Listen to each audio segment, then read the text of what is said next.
Hey everyone, welcome to the channel. This is James, and in this video, let's talk about Dale Horvath.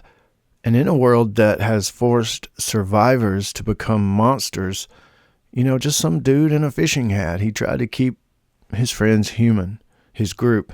You could call him like an elder statesman, the handyman, or as a man who kind of saw the rot setting in long before the rest of the group did. Dale Horvath. He was one of the original and most impactful, I think, casualties of the early apocalypse of our group.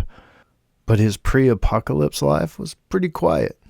We're going to talk about that, his role as the group's moral compass, and some dramatic differences between his fate in the TV series and the original comic.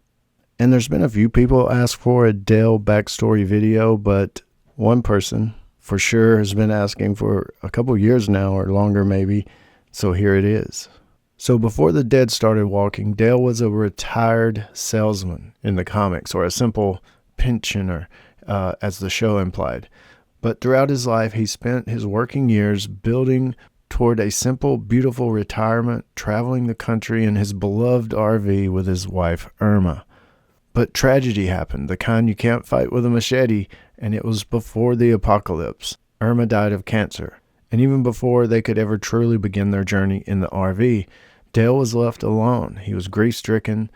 He had this fully outfitted RV. He was going to hit the road alone and just try it out. And the apocalypse happened. And, that RV, it's, of course, a centerpiece of the Atlanta survivor camp. Very iconic. So Dale's journey of grief became his journey of survival, because he was driving alone around Atlanta when the outbreak hit. It was on his solitary path that he encountered and took in the two sisters, Andrea and Amy, giving him a new purpose: protect these girls. So protect them, have this fatherly instinct. And that gave him reason to live, reason to go on, reason to fight. And especially Andrea, and especially in the comic, because Andrea became his anchor, pulled him through his loss, solidified his place as kind of looking over the camp kind of thing. So Dale wasn't great with a machete at killing walkers. He didn't have a great skill with a rifle or anything, but his observational wisdom and his unwavering moral code is what we remember Dale for, and what he was most powerful with. He was the first one to spot the darkness in Shane. I think Dale sensed Shane, his erratic behavior, his possessiveness over Lori, and of course all of his lies and everything, especially about the details surrounding Otis's death. He felt all of that was a threat to the group, to the shared humanity that they still was trying to cling on to. He would give people a look, especially Shane, and he did ask or look at them with a look or whatever it was. He made them, force them, I guess, to question whether what they were doing was necessary, or is that just the easy way out. This conflict came to a head at the farm when the group had to decide whether to execute the captured outsider, Randall. In one of his most powerful speeches, Dale pleaded with the group, arguing that killing Randall would be the final, irreversible step toward losing themselves entirely. He did temporarily kind of sway Andrea a little bit, but he failed to stop them voting. He didn't protect Randall. He was one that thought, we got to help this kid out somehow. Don't kill him. That's just brutal, barbaric. And, that kind of killed the group's conscience a little bit, he thought. And he was broken, and it kind of isolated him from the group. So his backstory is he was a salesman. He was around Atlanta when it happened. He happened upon two girls that were just in the middle of the apocalypse starting and said, hey, get on my RV kind of thing. And he met Andrea and Amy, and as he made it, he's like, we got to get out of the city. So as they were getting out of the city, a few more people stragged along, and they set up Quarry Camp. But in the TV series, Dale, his end was pretty abrupt. It was tragic. And as far as the real life part of the production and the actor, Frank Darabont, the showrunner, just got fired. And the actor for Dale, Jeffrey DeMunn, he made a decision to leave the show as well. So he would have lasted maybe till the prison at least, or maybe even right after that. But Dale After he didn't talk the group into saving Randall, he was all depressed. He went wandering alone out in the field with his rifle, kind of just scouting around, and he was ambushed by a walker. And of course, that was the one that Carl Grimes had previously taunted and didn't kill.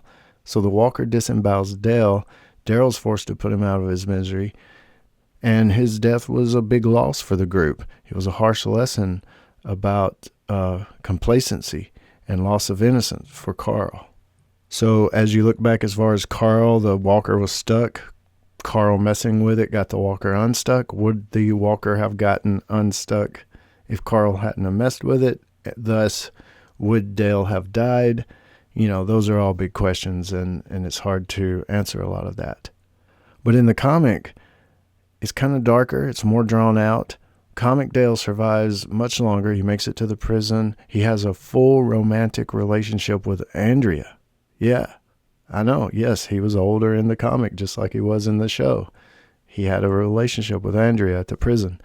And yes, that's Andrea in the comic that made it on to have a relationship with Rick. So you could almost kind of say that Andrea in the comic was the Michonne of the show. She ended up being kind of a badass, and she ended up with Rick. But of course, Michonne was in the comic as well, so just didn't get with Rick like she did in the show. But in the comic, Dale makes it to the prison, makes it after the prison, but he's bitten on the shoulder and actually captured by the Hunters, who would be compared to Terminus. Both of those kind of things were kind of different in the comic versus the show, but they were a group of cannibals. The Hunters were, just like Terminus was in the show. Yes, they proceed to eat his leg while he's still alive. Who did that mirror in the show? That was Bob Stuckey, of course, did it in the show. And yeah, it kind of played out the same way. They ate his leg. Dale reveals he was bitten and said the tainted meat thing, which is what Bob said in the show. And of course, he eventually dies, and Andrea has to shoot him.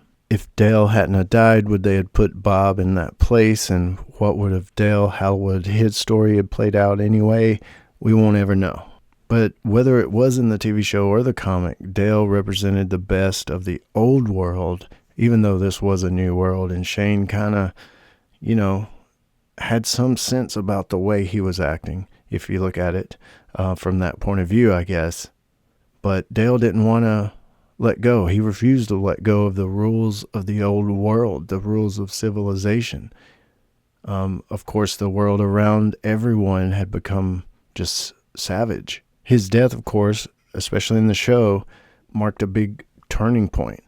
It ushered in an era where Rick's group had to shed more and more of their humanity just to survive. Would Dale have lasted because of all of that? Eventually, he wouldn't. The world, this new world that everyone was living in, just wasn't made for Dale. Dale wasn't made for it, however you want to look at it. But as we look back and think about Dale, what was your most memorable Dale moment? There's so many, but his death scene is memorable to me, and also the speech scene about Randall when he was giving the speech to everybody. But let me know yours down in the comments below, and I'll join you there. This is James, and as always, thanks for watching. Stay tuned for more dead stuff.